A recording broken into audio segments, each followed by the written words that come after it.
And hello guys and welcome back to my YouTube channel mga kapatid. Welcome back sa One Talk PH, Luzon, Visayas at Mindanao. At eto na ang pinakamaiinit na balita nating nasagap ngayong araw mga kababayan. Nako mga kapatid, eto na, dumating na po ang karma mga kababayan nitong pamilya Diskaya. Binawi na po mga kapatid ng pickup itong siyam na lisensya para dito sa siyam din na kumpanya ni Diskaya. Na ang ibig sabihin lang mga kababayan, no more projects na po. Hindi ko lang alam mga kapatid baka pati dito sa mga private companies mga kapatid na nag-o-offer ng mga construction or mga building projects mga kababayan ay hindi na rin po pwedeng kumuha ng proyekto itong pamilya Diskaya. Dahil nga mga kapatid, tinanggal na po yung lisensya ng kanilang mga kumpanya. At sa iba pang mga balita mga kapatid, nako, Richard Gomez mga kababayan, naha-highlight na naman ngayon. Matapos pong pumalpak mga kapatid itong mga flood control projects dyan po sa kanyang lugar. At eto, china-challenge po ngayon mga kababayan ng isang mayor itong si Richard Gomez na kung saan mga kapatid, kung sakali daw mapaayos ni Gomez mga kababayan itong mga flood control project sa kanilang lugar ay magre-retiro daw itong si Mayor. Mabigat mga kapatid itong hamon ni Mayor dahil yung karera niya sa politika mga kababayan ang kapalit nito kapag tinutuo ito ni Richard Gomez. Pero bago tayo magpatuloy mga kababayan, nag-choke ako Pero bago tayo magpatuloy mga kapatid, huwag niyo po sana kalimutan na i-like ang ating video ngayon para i-share pa po ni YouTube sa iba pang hindi pa nakakapanood. So ito mga kababayan, panoorin muna natin ang balitang ito at bigyan po natin ng ating personal na opinion at reaction. Nakaladkad man sa flood control scandal ay umaksyon pa rin ang May sabit yung lalamunan ni Corina. Philippine Contractors Association Board o PCAB laban sa mga Diskaya. Hindi nito pinalampas ang umano'y sabwatan ng mga kumpanya ng pamilya. Alam niyo itong PCAB mga kapatid, isa ding tarantado Biruin nyo mga kababayan, sila yung nagbibigay ng lisensya mga kababayan dito sa mga kumpanya tulad itong kila Diskaya mga kapatid. Pero sila pala mismo may anomalya din. Ano ba naman kasi mga kababayan, yung ibang mga miyembro nitong PCAB mga kapatid ay isang contractor din pala. Nakakita ng ganon. Talagang kanya-kanya silang diskarte mga kababayan kung paano po makaligwak ng bilyones mula sa kaban ng bayan. And ito, conflict of interest yan mga kapatid, lalo na't sila po, may ginagampanan po silang tungkulin, lalo na dito sa ating mga infrastructure sa ating bansa dahil kung wala sila, wala pong mga permit na maibibigay or lisensya mga kapatid na maibibigay dito sa mga kontraktor. Pero yun na nga mga kababayan, biruin mo kung sino pa yung taga-regulate ng mga batas or lisensya mga kababayan, sila po ang number 1 na pasaway. Tuloy! Ang detalye sa agenda report ni Joash Malimban. Revoke na ang lisensya ng siyam na Diskaya-owned corporations ngayong araw. Pordoy. Tapos mag-issue ng isang order ng Philippine Contractors Association Board o PCAB. Ayon sa PCAB Board Resolution No. 75, lumabag ang mga Diskaya sa Government Procurement Reform Act of 2024 matapos aminin ng tinaguriang flood control queen na si Sara Diskaya na pagmamay-ari nila ang siyam na kumpanyang kumukubra ng bilyon-bilyong pisong kontrata sa pamahalaan. Biruin nyo, may bansag na mga kapatid itong si Sara Diskaya. Flood control queen. Di ba? Si Napoles mga babayan may bansag din 'yun. Ano ba yung bansag ni Napoles noon? Parang PDAF queen. Si Diskaya naman, flood control queen. Dahil daw dito, may posibilidad na mayroong sabwatan na nagaganap sa mga bidding. May posibilidad pa. Ay nako, may posibilidad pa talaga yung ginamit na term mga kapatid. Obvious naman na may nangyaring sabwatan. Makakakuha ba sila ng ganyang kadaming proyekto mga kapatid kung wala silang kasabwat? Diyos ko po. Ibig sabihin mga kababayan, klarong-klaro po na merong nangyaring sabuatan kung kaya't busog na busog itong pamilya Diskaya. Sa hearing ng Blue Ribbon Committee noong isang araw, inamin ni Diskaya na naglalaban-laban ang kanyang mga kumpanya pagdating sa bidding ng mga proyekto. Bagay na ikinagalit ni Senate President Pro Tempore Jinggoy Estrada. Nagalit si Jinggoy. Alam niyo, sa totoo lang mga kapatid, yung mga ganitong klaseng senador, wala talaga akong tiwala eh. Galit-galitan, ano. Galit siya kay Diskaya dahil kurap, di ano, mga kababayan. Ikaw kaya, Senator Jinggoy, kamusta naman kaya yung issue mo? Di ba mga kapatid? Ito yung nakakatawa sa ating Senado, mga kababayan. Kasi merong ginagawang investigasyon sa corruption, mga kapatid, na nangyayari sa ating gobyerno, and yet yung mga nag-iimbestiga ay dawit din sa corruption. Di ba mga kababayan? Ito talaga yung lap trip, mga kapatid, sa ating gobyerno. Ang lakas mamuna, ang lakas mag-imbestiga, pero mga kababayan, yung mga sarili nila, hindi nila tinitignan kung malinis ba. Lalay. That is not a legitimate bidding. Dahil yung siyam na yon na naglalaban-laban sa isang award sa isang kontrata, iisa lang ang may-ari. So kahit sino doon, kahit sinong manalo doon sa bidding na yon, ikaw ang panalo. Dahil sa'yo lahat yun eh. Correct? Kabilang sa mga revoked na lisensya ay ang Alpha and Omega General Contractor and Development Corporation. Grabe naman kasing ginawa ni Diskaya, mga kapatid. Biruin nyo, nagpapabidding ang gobyerno ng mga major infrastructure projects. Tapos, sa isang bidding, mga kababayan, lahat ng kumpanya nakasali doon, kumpanya lahat ni Diskaya. Walang talo, mga kapatid. Di ba? Walang talo. Kahit yung isang kumpanya niya matanggihan or matalo sa bidding, pero mga kababayan, yung the rest sa kanyang kumpanya, may chance pa rin na makakuha. Dahil sila lang, mga kapatid, yung nandun sa nasabing bidding. Ganon nila nilaro, mga kababayan, itong itong mga proyekto ng gobyerno. Kunwari, hindi nakapangalan sa kanila, pero mga kababayan, kung sisisirin mo talaga yung profile ng bawat kumpanya na yan, iisa lang po ang common denominator nila. 'Di ba? Itong sila Sara Diskaya pa rin. Iba lang yung nakapangalan sa mga kumpanya, hindi sila yung owner, mga kapatid. Pero sila ang nasa likod ng mga kumpanya na yan. Biruin nyo kung paano nila nilalaro, mga kababayan. Kaya no wonder kung bakit tiba-tiba sila sa pera.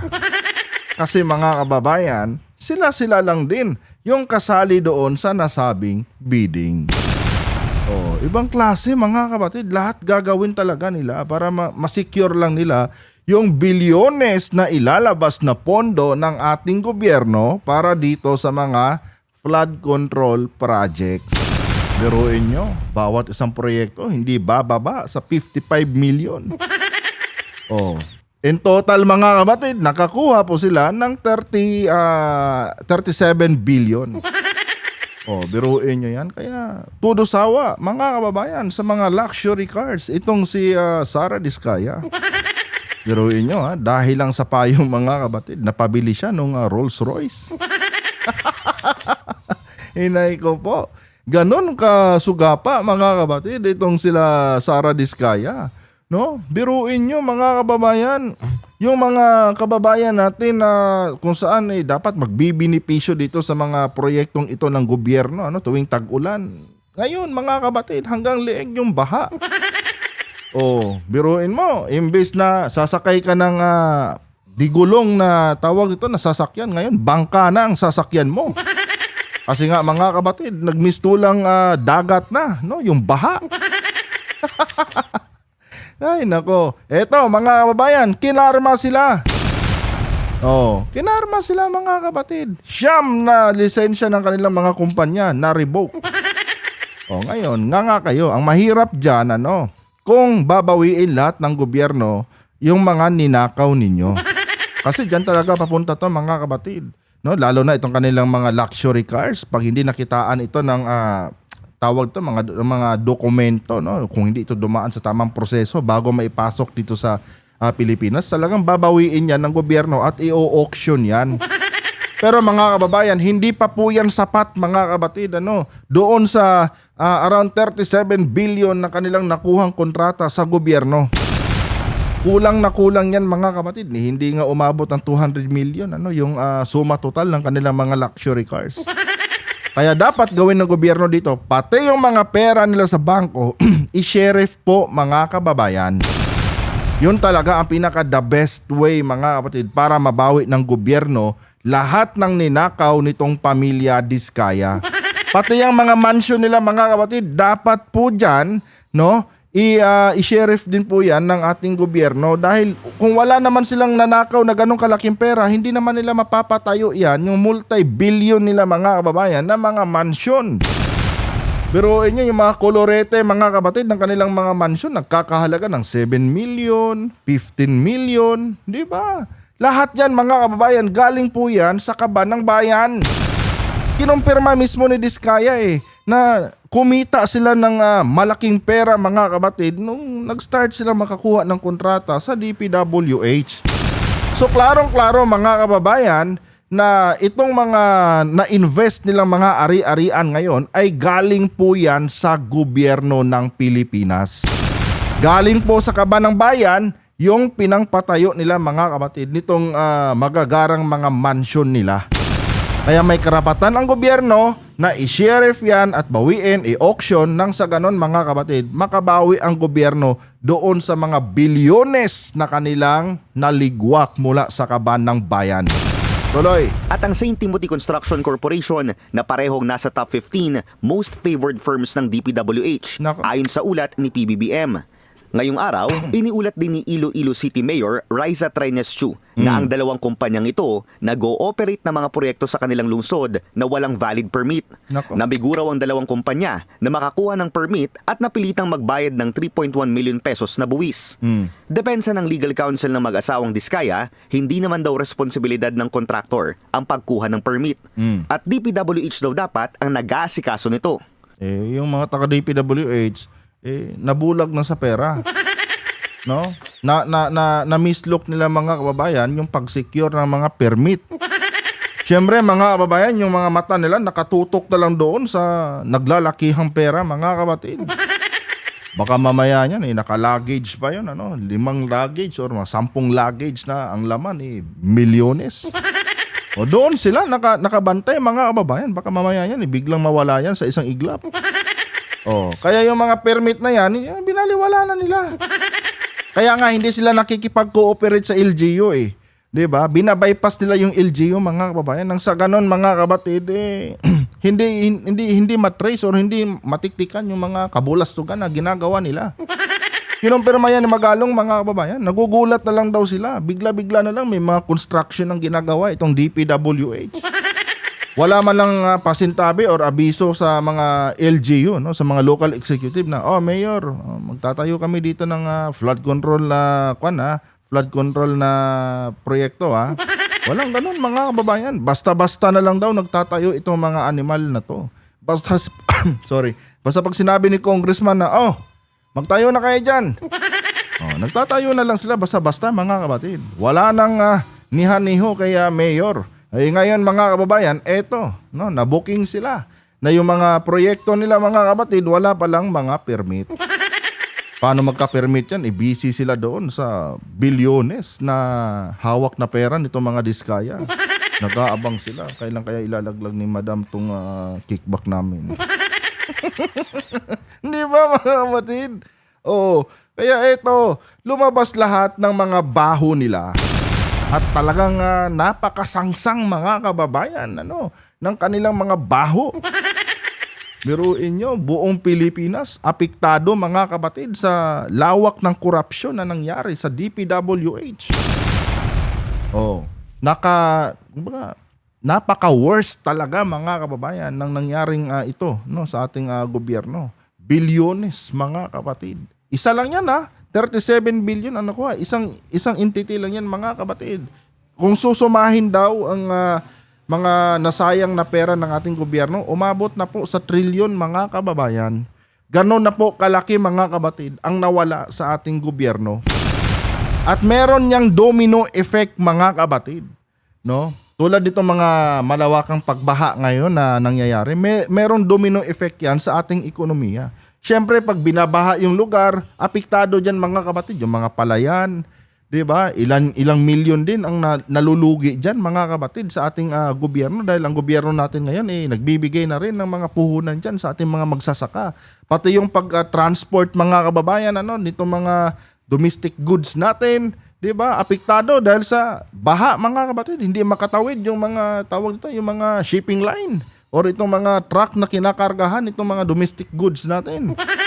Oh, 'di ba? Yan yung mga domino effect. Pagka yung mga yan mga kapatid na antala, apektado. Pati yung merkado natin, especially sa pangunahing pangangailangan natin tulad ng bigas, apektado yan mga kababayan. Oh, kasi pag mahina yung produksyon ng palay mga kapatid, ibig sabihin mahina din po, no, or mataas din po ang presyohan ng bigas natin kasi the more na mas lessen yung yung supply, mas tumataas yung presyo. At ano ang magiging last resort ng kumpanya diyan, ng gobyerno natin diyan? Mag-aangkat tayo ngayon ng mga bigas galing sa ibang bansa. Oh, sunog na yung puhunan ng gobyerno diyan sa ating mga magsasaka dahil nalubog sa baha yung kanilang mga palay. Gagastos pa tayo ngayon sa pag-aangkat mga kabatid ng tuli-tulinadang mga bigas para lang masustentuhan or masuplayan mga kababayan itong ating mga kababayan mga Pilipino na nangangailangan ng bigas sa hapagkainan. Ganon ang domino effect niyan. Pagka ganyan mga kapatid, magre-resulta yan sa inflation. Kasi yun talaga ang ending niyan mga kapatid. Pag nagtaasan na ang mga presyo, apektado na dyan mga kababayan ang ekonomiya natin. At dyan na mga kapatid, unti-unti na pong tataas yung tinatawag nating inflation rate. Diyan kasi ang basihan mga kababayan. Kaya napakalaking napakalaking problema itong ginawa mga kapatid ng DPWH dito sa mga proyektong ito ng ating gobyerno dahil lahat mga kababayan, lahat ng mga Pilipino ay apektado po dito. Tuloy. Dagdag ni Attorney Cornelio Samaniego, hindi pa nila nakikita ang umano'y revocation order ng lisensya ng Diskaya Firms. Sa pagkakaalam ko, may extension to submit mga documents. Pero kung nirevoke ka agad, surreptitiously, may problema po tayo sa due process. Attorney! Gising-gising din minsan, attorney. Alam naman namin na ganun yung trabaho nyo, pero please lang, huwag nyong gamitin ang salitang due process. Dahil nung ninakaw nila yung mga pera na yan, yung mga bilyones na yan, hindi nila inisip mga kababayan ang kapakanan ng mga Pilipino. Wala silang inisip kundi yung kanilang mga bulsa lamang na mapuno ng pera, yung kanilang mga mga banker dyan or mga basta pinagtataguan lang ng kanilang mga pera. Wala silang ibang inisip kundi yung punuin yan. Yung mga yung mga bangko nila. 'Di ba? Kaya don't you ever use the word due process, para dito sa mga diskaya. Kasi mga walang mga halang ang kaluluwa niyan, mga kababayan. Tapos si attorney gagamitin due process, wala daw due process mga kapatid.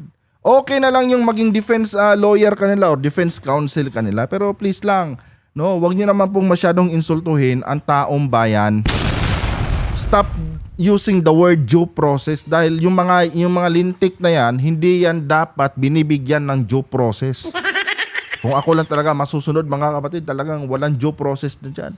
Diba? I-sheriff, kung ako lang sheriff agad yung kanilang mga ari-arian. Lahat mga kababayan, kunin lahat ng gobyerno pagkatapos ikulong. Wala nang due process. Halata na, bistado na mga kapatid. Si Alcantara, kumanta na nagpipirma siya ng accomplishment mga kababayan nang hindi niya chine-check kung totoo bang may na-accomplish na itong mga contractor na ito. Pinipirmahan niya kahit hindi niya alam kung existing yung mga proyekto na yan. Well, yung palusot lang naman ni Alcantara. Alam naman natin mga kapatid na alam ni Alcantara na mga ghost project yung pinipirmahan niya. Isabot siya dun Diba? I mean, mga kapatid, sana man lang maging konserbatibo din itong council ni Diskaya. Di ba? Palibasa itong mga to. Pera lang naman ng habol nito. Oh, biruin nyo kung ilang billion or ilang milyon. Siguro wala namang sigurong billion. Pero I think mga kababayan, aabot din ng 100 milyon siguro ang bayad sa attorney na ito. Oh. Ito na yung season mga kabatid ng mga malalaking law firm ngayon. Dito na sila kikita kasi ito yung mga target nila, ito yung mga market nila target market nila, itong mga bilyon, itong mga bilyonaryo na mga korap. Oh, ito talaga yung hinahanap nila. Ito, nako, itong si Diskaya, maghahanap yan ng magaling na abogado. Oh, tiba tayo diyan. Oh, di ba? Pero naman sana, no? Huwag naman sana tayong maging insensitive at alam niyo yun, imimedya nyo pa yung mga ganyang mga tawag niyo, mga suggestion nyo na hindi dumaan sa due process. Kasi kung kami lang ang tatanungin, no, hindi nila deserve talaga ang salitang due process. Biruin nyo, mga kababayan, yung mga Pilipino nagdurusa dahil sa kanilang mga kagagawan. Tapos ngayon, babanggit-banggitin nyo dyan na baka walang due process. Na kung saan mga kapatid, hindi po nila deserve ang salitang due process. Diyos ko, tuloy! Surreptitiously, may problema po tayo sa due process. Sinabi rin ni Samaniego na handang humarap ang kanyang mga kliyente sakaling ipatawag muli sa mga isinasagawang investigasyon sa flood control scandal. Para sa agenda, Hindi naman yan ang solusyon dyan eh. No? Yung presensya nyo dyan sa Blue Ribbon, hindi yan ang inaasahan ng taong bayan. Ang inaasahan ng taong bayan is mabigyan ng hustisya yung bilyones na pondo galing sa kaban ng bayan na binulsa nitong mga animal na ito. Yon ang gusto natin. Gusto naming makitang nakakulong itong sila Sara Diskaya. Gusto naming makita na binabawi ng gobyerno lahat ng kanilang mga ari-arian. Gusto naming makitang naghihirap itong mga hinayupak na ito. Dahil galing naman talaga sila sa hirap. Diba? Ayon dito sa pamilyang ito mga kababayan, noong unang panahon daw hirap sila sa pambili ng gatas sa kanilang mga anak. Oh, technically galing sila sa hirap mga kabatid. Nakapagnakaw lang ng bilyones galing sa kaban ng bayan, kaya sila naging bilyonaryo. Sa madaling sabi mga kababayan, wala po silang karapatan, no, na tawag dito pag-ariin, tama ba yung Tagalog ko? Diba? Wala silang karapatan mga kapatid na magmamay-ari ng mga or magmay-ari ng mga bilyones na ari-arian na yan or mga luxury cars na yan. Dahil yung pera na ginamit nilang pambili dyan mga kababayan ay galing po sa kaban ng bayan. Nako. Ay nako mga kababayan. Sana man lang makatikim naman kami ng hustisya. No, hindi yung puro na lang investigasyon tapos pagkatapos ng ilang buwan wala na. Nilibing na lang sa limot. Oh, thank you na. 'Di ba? Ito hindi na biro itong corruption na ito. Bilyones po ang ninakaw nitong mga hinayupak na ito galing sa kaban ng bayan. Ito mga kapatid, mapunta naman tayo dito ngayon kay Goma mga kababayan na kung saan mga kapatid ay nahaharap po ngayon sa hot seat. Nako, ito na ang sinasabi ko dito. Talagang magdudusa dito mga kababayan si Richard Gomez kapag hindi niya napanindigan itong kanyang or itong hamon ni Mayor. Nawawala ako. Gising ko lang kasi mga kababayan na po ito kagabi. So ito na nga, alkalde ng Matagob Leyte. Hinamon mga kapatid, itong si 4th District Representative Richard Gomez. Kapalit ng resignation ni Mayor matapos pong pumalpak itong mga flood control projects ni Goma mga kababayan dito po sa lugar ni Mayor. And ito mga kapatid, apektado din sila Mayor dito pati yung kanyang mga kababayan. Pero bago tayo magpatuloy mga kapatid, huwag niyo po sanang kalimutan na i-like ang ating video ngayon para i-share pa ni YouTube sa iba pang hindi pa nakakapanood. So ito guys, panoorin muna natin ang balitang ito at bigyan po natin ng ating personal na opinion at reaction. 5 proyekto ang hinihingi ni Matag-Ub Leyte Mayor Bernie Tacoy kay Congressman Richard Gomez kapalit ng pagbaba niya sa pwesto. Inaamon ko si Congressman Richard Gomez, yung 5 demand ko sa kanya ay pag naibigay na niya ay magre-resign ako dahil alam ko natutupad na ang pangarap ko para sa bayan na ito. Yan ang naging hamon ni Alcalde Bernie Tacoy ng Matag-Ub Leyte kay Leyte 4th District Representative Richard Gomez. Nagsimula ang mainit na usapin matapos ang palpak na flood control project sa barangay Riverside sa nasabing munisipalidad. Kaya naman pala nagagalit si Goma noong ini-interview siya ng media. Di ba? Kaya naman pala galit na galit siya nung tinatanong siya, mga kapatid, dahil palpak pala talaga yung mga flood control project sa nasabing lugar na ito. Di ba? Yan, ganun lang kasimple yun eh. Ba't ka magagalit kung wala kang tinatago? Oh, ito congressman hindi kita tinitira, hindi kita sinisiraan na. Ito binabase lang natin sa napapanood nating balita ngayon. Palpak na yung proyekto diyan oh. Oh, ngayon paano 'yan? Oh, tanggapin mo tong hamon ni Mayor, 'di ba? Ito yung napakagandang challenge na pwede nating mga kapatid, na pwede nating abangan. Kung kaya ba talagang tutuhanin ni Richard Gomez or kaya ba talagang tuparin, nawawala ako. Kung kaya ba talagang tuparin ni Richard Gomez itong hamon ni Mayor. 'Di ba? Biruin nyo, ang nakataya dito is yung political career ni Mayor. Pag napaayos daw to ni Goma, mga kababayan, bababa siya bilang Mayor. Kung mapaayos ni Goma. Pero pag hindi, talagang babanatan ka ni Mayor Goma. 'Di ba, mga kapatid? Sabi ko na kaya nagagalit tong si Goma kila Magalong at dito sa mga media personalities na pilit siyang kinukulit about flood control projects sa kanyang lugar dahil mga kapatid, ito na. Palyado, mga kababayan, yung nasabing proyekto. Sayang na naman, mga kapatid, ang pera ng ating bansa. Napunta na naman sa napakawalang kwentang mga proyekto. Ito, alamin pa natin. Pusang palpak na flood control project sa barangay Riverside sa nasabing munisipalidad. Unang naiulat na ito'y pinunduhan ng humigit 96 milyon na wala umunong koordinasyon. Nako, 96 million. Saan napunta ang 96 million? Oh. Congressman Richard, nagtatanong lang po, bakit po naging ganito yung proyekto sa nasabing lugar na ito? Saan po ba natin nilagay yung 96 million? Nagtatanong lang tayo niyan Hindi po tayo nagbibintang, Congressman. Oh, nasasakupan mo yan Saan napunta yung 96 million? Bakit palyado yung nasabing proyekto? Eto na, mga kapatid, lumabas na ang baho. Hinay ko po.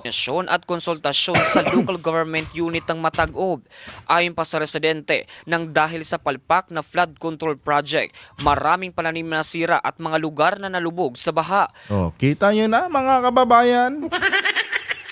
Oh, dahil sa kapalpakan, dahil sa korupsyon, mga kapatid, nagkakaroon talaga ng domino effect ito sa mamamayang Pilipino. Dahil sa sobrang pagbaha, dahil umapaw yung tubig, ito, mga kababayan, yung kabuhayan ng ating mga kababayan dyan sa Matag-Ub, apektado po, mga kapatid. Oh, buti sana kung libo-libo lang ang nalulugi dyan. Ang problema, mga kababayan, milyones po ang naluluging puhunan dyan, mga kapatid, dahil sa baha na yan. Oh. Sino ang nagbibigay ng puhunan dyan? Ang gobyerno. Oh. Luging-lugi ang gobyerno talaga, mga kapatid, sa mga nangyaring corruption na ito. Lugi na nga sila doon sa budget na binulsa nito mga animal na mga politiko na ito, pati yung binigay nilang puhunan dito sa ating mga magsasaka para magtanim ng palay, nasunog din. Di ba? Pero si Goma, nako. May bahay pa nga sa Forbes Park Di ba? Tapos yung bahay niya dyan sa Leyte, mga kababayan, napakaganda. Napakalawak mga kapatid ng kanyang lupain sa loob ng kanyang compound. Tingnan nyo sa vlog ni Richard Gomez. Talagang mamamangha kayo kung gaano kaganda itong kanyang lugar dyan mga kapatid. Ano, itong tinitirahan niya dyan sa Leyte. Napakaganda talaga. Samantalang ito, yung ating mga kababayan, nagdurusa. Well, wala namang problema kung na-acquire nyo yan, ano, yung mga ari-arian nyo yan dahil sa sipag at tiyaga nyo. No? Pero ibang usapan na kung na-acquire nyo yan dahil sa pagbubulsa sa mga pondo galing sa kaban ng bayan. 'Di ba? Ito, hindi tayo nagbibintang dito, no? Nagtataka lang tayo. Nagtataka lang tayo at nagtatanong lang. Congressman, saan po ba napunta yung mahigit 90 million na budget para dyan sa flood control project sa inyong lugar? Bakit po pumalpak? Bakit po nalunod yung mga sakahan? Sumabit Bakit po nalunod yung mga sakahan ng ating mga kababayan dyan? Sana naman po dinggin nyo itong hamon ni Mayor. Diba? Para naman maging kumbaga, be fair naman sa inyong mga kababayan dyan. No? Biruin nyo mga kapatid, napakalaking bagay nitong mga palay na ito. No? Kasi nga mga kababayan, pagka kompleto sa supply ng palay ang ating bansa, mga kapatid, may tsansa no, na bumaba na yung presyo ng ating bigas. Ngayon mga kababayan, paano bababa ang presyo ng bigas mga kapatid kung ganyan ang nangyayari? Nalulubog sa baha mga kababayan dahil kinurap yung budget sa mga flood control projects ng gobyerno. Di ba? And I do believe mga kapatid, no, mararamdaman natin itong domino effect nitong mga nangyaring pagbaha mga kababayan after 3 months, no? Kasi nga mga kapatid, itong mga palay na ito wala na pong aasahan to. Hindi na po ito mapupunta mga kababayan sa merkado para gawing bigas. No, dahil sira na yan mararamdaman natin yan dahil bababa na naman ang supply mga kapatid ng bigas sa ating bansa. At mag-aangkat na naman tayo galing sa ibang bansa. Napakagaling. Control project, maraming pananim na nasira at mga lugar na nalubog sa baha. Kaya hinamo ni Bernie Tacoy si Congressman Richard Gomez na punduhan niya ang isusumite na 5 proyekto kapalit ng kanyang pagbaba sa pwesto bilang alkalde ng Matag-Ub, Leyte. Ako sa Mayor, no. Huwag kang magbitiw sa pwesto mo. 'Di ba? Mali yang hamon mo kay Gomez. Ang dapat niyan, singilin mo siya. No, singilin mo siya dahil siya yung tawag nito, siya yung representative no sa inyong lugar. 'Di ba? Obligasyon niya na ipaayos yung mga palpak na mga flood control projects diyan. May karapatan kayong singilin kung nasaan yung budget para sa mga nasabing flood control projects diyan ng ating gobyerno. No, pwede niyong questionin si Richard Gomez kung saan ano bang nangyari sa budget. Bakit ganito yung nangyari? 90 million pala mahigit yung budget sa flood control dito. Bakit walang nangyari? Bakit substandard yan? Huwag mong isugal yung yung profession mo or yung karera mo bilang alkalde ng inyong lugar. Baka mamaya niyan, sa'yo lang umaasa yung mga kababayan mo. Baka panghinaan ng loob yung mga kababayan mo pag nawala ka dyan sa kinauupuan mo ngayon. 'Di ba? Kaya kung ako sa'yo, kung imbis na sugalan mo no, itong tawag dito, itong challenge mo kay Richard Gomez, questionin nyo na lang sila at pilitin nyong ipaayos ni Richard Gomez yung mga nasabing flood control projects dyan ng gobyerno. Diba? Eto mga kapatid, pag pinaayos to, gastos na naman ito galing sa kaban ng bayan. Mga walang hiya itong mga hinayupak na ito. Di na naawa mga kapatid. Kasi mga kababayan, saan kukuha ng pang-repair dyan? Alangan naman sa bulsa nito mga hayop na to. Siyempre mga kapatid, papasok na naman yan dito sa Congress. I-insert na naman yan. Pagkatapos, ganun pa rin. No? Nanakawin pa rin yung nasabing budget. Di ba? Walang mangyayari dyan mga kababayan hanggat hindi napapanagot itong mga hinayupak na mga congressman na ito. Kita nyo na mga kapatid, napakagaling po ng ating mga congressman. Kaya pala nagagalit itong si Richard nung tanungin siya dahil takot pala siyang mabuking. Napalpak din yung mga flood control project sa kanyang lugar. Hinay ko po. Tuloy! Una niyang tinukoy ang flood control project na dapat punduhan lahat at hindi substandard ang gamitin. Pangalawa ay Market Road kung saan hirap na hirap daw ang mga magsasaka sa kanila na dalhin ng mga produkto at pagtatanim. Sumunod ang hospital para sa bayan dahil sobrang malayo umano sa kanila upang magpa-hospital na inaabot pa ng ilang oras bago marating ang papuntang hospital. Biruin mo, no? Pa-vlog-vlog ka lang, paluto-luto ka lang dyan ng mga masasarap na pagkain sa iyong YouTube channel. Samantalang yung mga nasasakupan mo dyan, walang ospital, hirap yung mga paaralan, hirap yung mga daanan. Diyos ko. Diba? Nangarap kayong maupo sa mataas na posisyon tapos ngayon na nandyan na kayo sa mga posisyong pinangarap nyo noong nakaraang halalan. Wala kayong ginagawa. Nagagalit pa kayo pag tinatanong kayo. Di ba? Mga kabatid, ganito ka walang kwenta yung mga politiko natin. Oh, yung isang mayor dyan sa tawag doon, sa Pampanga, mga kababayan, puro sugal. Puro kasino. Tapos, ang dami pang palpak sa mga proyekto na kanilang nahawakan. Diyos ko. Ito naman mga kapatid, puro na luto-luto, cooking-cooking sa YouTube channel niya. Di ba? Tapos ngayon, eto pala, yung mga kababayan niya nagdurusa. Diyos ko. Certified mga kababayan na walang kwentang politiko itong si Gomez. Sorry congressman baka sabihin mong tinitira ka. No, pero ito na lang panoorin mo na lang itong balitang ito kung ano nga ba yung mga hinaing ng mga kababayan mo diyan. Sa tingin mo ba nakakatuwa to na ikaw naka-aircon, no? Sarap-sarap ng kinakain mo, 'di ba? Tapos may bahay ka pa sa Forbes Park, 'di ba? High-end mga high-end na mga subdivision yung mga meron ka. Tapos yung mga kababayan mo, ultimo hospital, wala. Diyos ko, hirap makarating sa kanila yung mga tawag nito, yung mga supply ng mga pagkain, mga gulay dahil walang maayos na daanan. Congressman, sana naman magpapasko na, umaksyon naman tayo. Di ba? Kung ayaw nyong napupuna kayo ng mga tulad namin, mga nagbo-broadcast ng aming mga frustration sa inyo.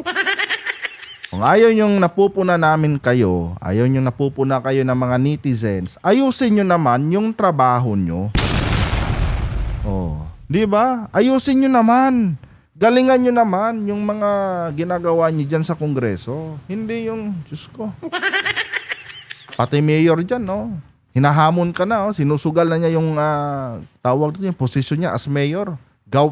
Tulungan mo lang yung lugar nila na kung saan talagang salat mga kababayan. Di ba? Mahiya naman kayo. Ang kakapal ng mga mukha nyo, mga animal kayo. Diyos ko po. High school campus sa Eastern Barangay, dagdag na classrooms at housing project ang huling proyekto na nais ni Takoy. Dahil hirap umano ang mga mag-aaral na pumunta sa kanilang eskwelahan na dumadaan pa sa mga bahaing lugar. Biruin nyo yan. Sarap-sarap na ng buhay nyo dyan, no? Tapos yung mga kababayan nyo, yung mga estudyante, hirap makapasok dahil napakalayo pa ng kanilang babiyahiin, tapos binabaha pa. Di ba, mga kapatid? Samantalang kayo dyan, pakain-kain lang ng masasarap na pagkain.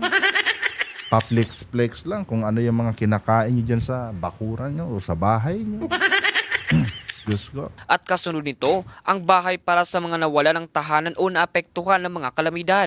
Ngunit bababa lamang daw mano ang alkalde kapag napatupad ang kanyang 5 hiling at dumaan sa tamang bidding ang lahat ng proyekto.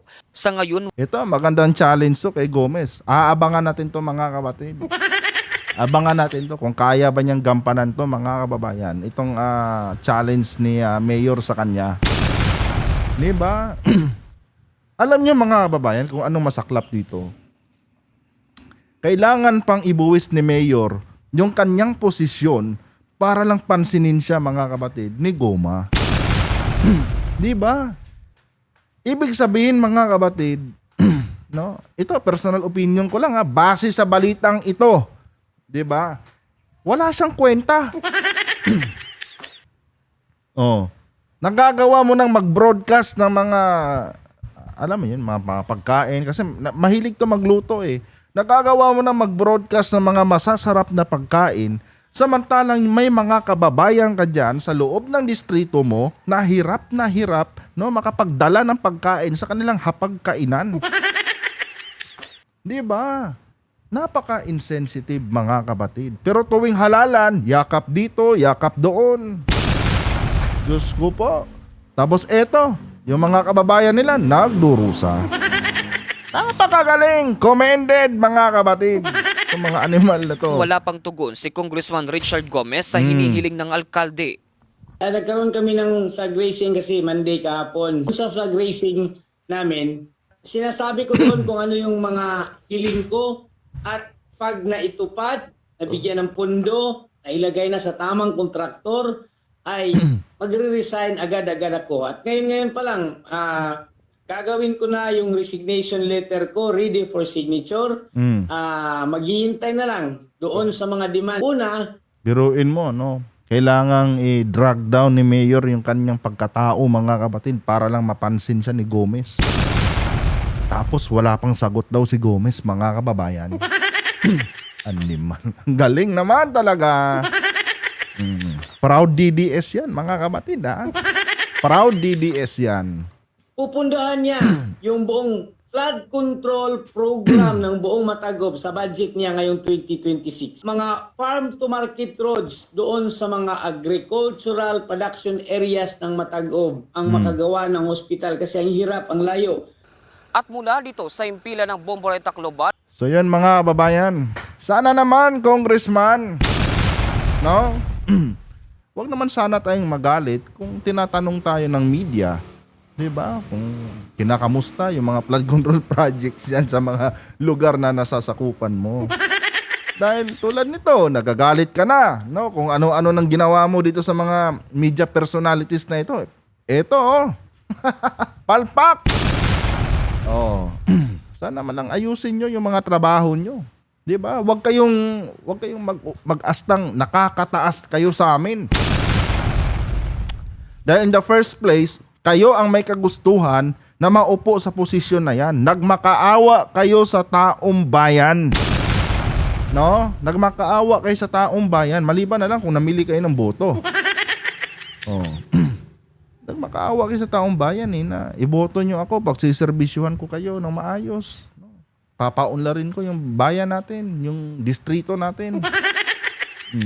Ganyan yung mga campaign promise nyo eh. Pero ngayon, tingnan mo naman. Kailangan pang magmakaawa, kailangan pang ibaba ni Mayor yung kanyang pagkatao, no, bilang isang alkalde para lang mapansin mo. Oh. Mahiya namang kayo. Anyway guys, hanggang dito lang tong video na to, ano. Kung nagustuhan niyo po yung ating topic ngayon, huwag kalimutang i-like mga kapatid. At mag-iwan na rin kayo dyan ng inyong mga personal na opinion sa ating comment section. Hanggang dito na lang. Adios.